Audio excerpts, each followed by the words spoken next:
Baldur's Gate 3 is an RPG that's full of all kinds of dangers that have caused even the strongest of warriors to meet their untimely ends. Welcome one and all to the ultimate guide to Baldur's Gate 3, where we'll arm you with all the essential gameplay tricks and insights you need to conquer this perilous endeavor. Let's begin.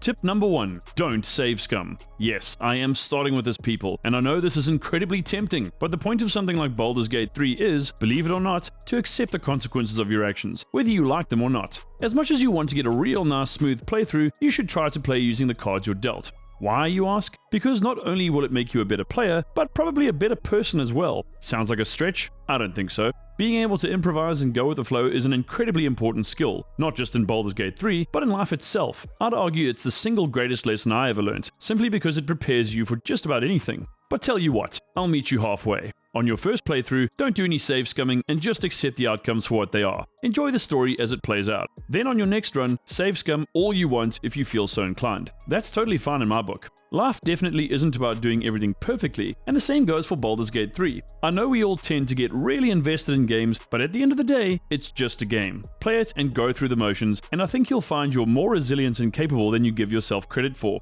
In fact, I'm sure of that. Tip number 2. There is no perfect build. This is probably better suited to newcomers, but again, like with tip number 1, try not to worry so much about crafting the perfect character and pairing their race with their ideal class. There's no problem with looking up and using existing builds such as those recommended by other players, but even if you create a party that is seemingly unstoppable, remember that this won't just magically solve all of your problems. Moreover, it also means you're playing according to someone else's rules and builds, which you may find doesn't suit your preferred playstyle or strategy. The idea is to play Baldur's Gate 3 your own way and experiment with different builds so that you can learn what works really well and what may be less than ideal. And remember, there's the chance that you'll stumble on a completely new combination that you can then share with others to help them out if you feel like it. Ultimately, it'll be your ability to think strategically, counter incoming attacks, and use both the individual and collective strengths of your characters to make it through. Different builds and different characters create different synergies that will probably work really well in certain situations and be less effective in others. It's virtually guaranteed. So either way, you're going to be met with some challenges where the chance of success may be set well against you, so learn to be resilient and clever, and your odds of survival will go up exponentially. Tip number 3. Use the environment. This is a tip that applies to a whole lot of games, but it's especially helpful in Baldur's Gate 3 to keep your surroundings in mind, especially when engaging with enemies. Simply put, it's not always the best idea to attack enemies directly. If you notice something like a chandelier or anything heavy hanging directly overhead, focusing your energy here can cause massive damage to your target, as attacking it will cause it to come crashing down from above. And if you have a slightly deeper knowledge of basic physics, you could hurl a lightning bolt at a group of enemies standing in water and shock all of them at once. Alternatively, you can use an ice spell to reduce the movement speed of enemies and even cause them to fall prone if you're lucky enough. In fact, Baldur's Gate 3 has all kinds of elemental surfaces that you can exploit in order to turn the tide of battle in your favor. Fire, mud, acid, poison, water, even oil and alcohol surfaces can all be used to different effects in encounters with enemies. It's a good idea to familiarize yourself with these different surfaces and to do your best to leverage them where possible so that you can deal with opponents more effectively. A huge part of strategy in Baldur's Gate 3 is simply being creative and looking for any opportunities that may be immediately available to you. Harnessing these will make all the difference, especially when facing multiple foes or particularly powerful enemies. Tip number 4. Can you concentrate? You'll notice that if you want to cast certain spells, especially very useful or devastating ones, you'll need to concentrate carefully to maintain them. Now, outside of combat situations, this is pretty doable, but you can imagine that it's hard to be a dedicated sorcerer if you end up taking an arrow to the knee while trying to focus your mind. This doesn't mean you shouldn't use spells that require concentration, but you definitely don't want to use these exclusively, since it'll almost certainly cause problems because if you cast a different concentration spell, it'll negate the one you're currently casting. A good mix of spells with different requirements and that bring about different effects is a pretty safe bet if you ask me. Whatever you do, don't rely too heavily on one kind of mechanical gimmick. This might work in other games, but it's almost certainly a recipe for disaster in Baldur's Gate 3. However, if you do like the whole concentration spells approach, consider making use of the Warcaster feat, since it'll help you maintain concentration even when you come under attack from enemies.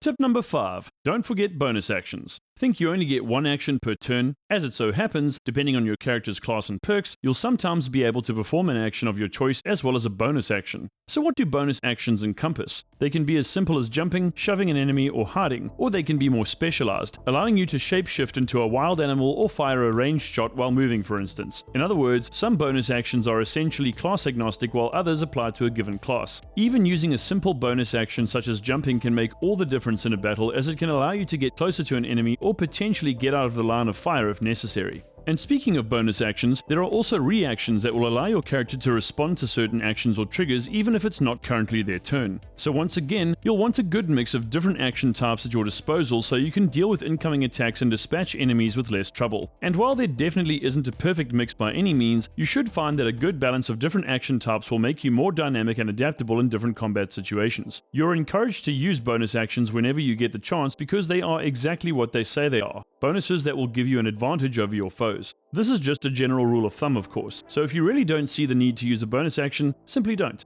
Tip number 6. Diggy diggy hole. Sorry, I just had to. What I meant to say here is, always carry a shovel with you. You only need one to share among the members of your party, but if you're hoping to dig up anything buried beneath the earth, you're going to need at least one digging implement, that being the noble shovel. Loot and treasure is all over the place in Baldur's Gate 3, oftentimes in plain sight, but some truly valuable stuff may be less obvious or even located underground. Having the right abilities and tools at your disposal should make retrieving much of this far easier. And since a lot of your success hinges on your available resources and the number of gold pieces you have in order to purchase items and equipment, obtaining that rare loot, however tricky it may be, is definitely something you need to do. And this brings me to my next point. Tip number 7. Inventory management. I cannot really overstate the importance of this, and I must point out that many people who have played Baldur's Gate 3 really love the game, but absolutely hate the inventory management system. I'm not going to go into specifics, but basically Baldur's Gate 3 encourages you to pick up and loot everything, and I do mean everything. The problem here is that your character can quickly become encumbered, and your inventory can quickly get filled with all kinds of stuff that is probably just junk, but may be worth something later on, or something you can use to craft an item. In short, the issue here is that the whole system can be extremely tedious and time-consuming, and you may find that the real battle is not the combat, but the way you manage your inventory. So how exactly do you make this easier on yourself? The best advice really is to do regular inventory cleanups by getting rid of anything unnecessary as well as duplicate items. You can also sell some of these items to vendors in some cases, but in the end, avoiding an uncluttered inventory at all times will be difficult and certainly take a lot of time for the most part. It's also not a bad idea to invest in bags of holding and backpacks so you can carry more items and prevent any of your party members from being overburdened. Unfortunately, there aren't any real quick fixes here, but as long as you're mindful and prepared to be a little more discerning, this should make your life somewhat easier.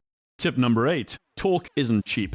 Information and knowledge is critical in Baldur's Gate 3, so if you have a party member who is a bard or cleric, for example, they can cast Speak with the Dead to converse with any corpse that still has a mouth. Note that they will require the Amulet of Lost Voices in order to do so, and that you only get to ask the corpse 5 questions, so make sure you're careful with your line of inquiry. Then, if a party member is a warlock or wildheart, for instance, they can cast Speak with Animals. Also, forest gnomes are able to speak with animals since they have a good relationship with most good-spirited creatures. In the end, however you go about obtaining information, it'll play a crucial role in your journey, so listen carefully and be mindful when conversing with anything, be it the living, an animal, or the dead. Tip number 9. Use turn-based mode. Don't get confused here. Baldur's Gate 3 is turn-based when it comes to combat, but outside of that, everything happens in real time. Why it's a good idea to turn on turn-based mode is so you can navigate the world better and avoid any traps that may be lying around. Baldur's Gate 3 doesn't actually have any way to pause things, so the closest thing you're going to get is to enable turn-based mode. You can turn this on by clicking the clock at the bottom right of your screen and turn it off by clicking the smaller door icon immediately to the right of it. Alternatively, just press Shift and Space together to enable or disable turn-based mode at will.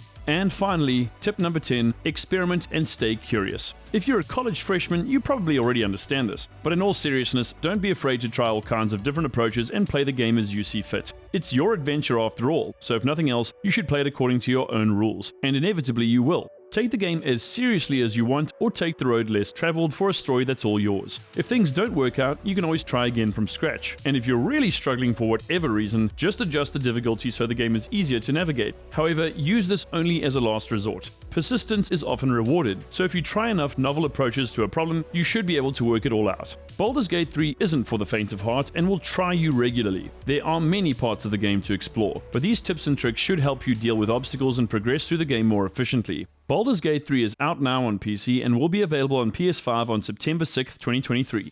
So that's it for this gameplay guide, friends. What did you think of these tips? And is there anything else you think is crucial for gamers to keep in mind when playing Baldur's Gate 3? Let us know in the comments. Please hit that like button and subscribe to the channel for daily gaming, VR and tech content. From me and the crew here at Metasquad, thanks for watching and I'll see you in the next video. Later!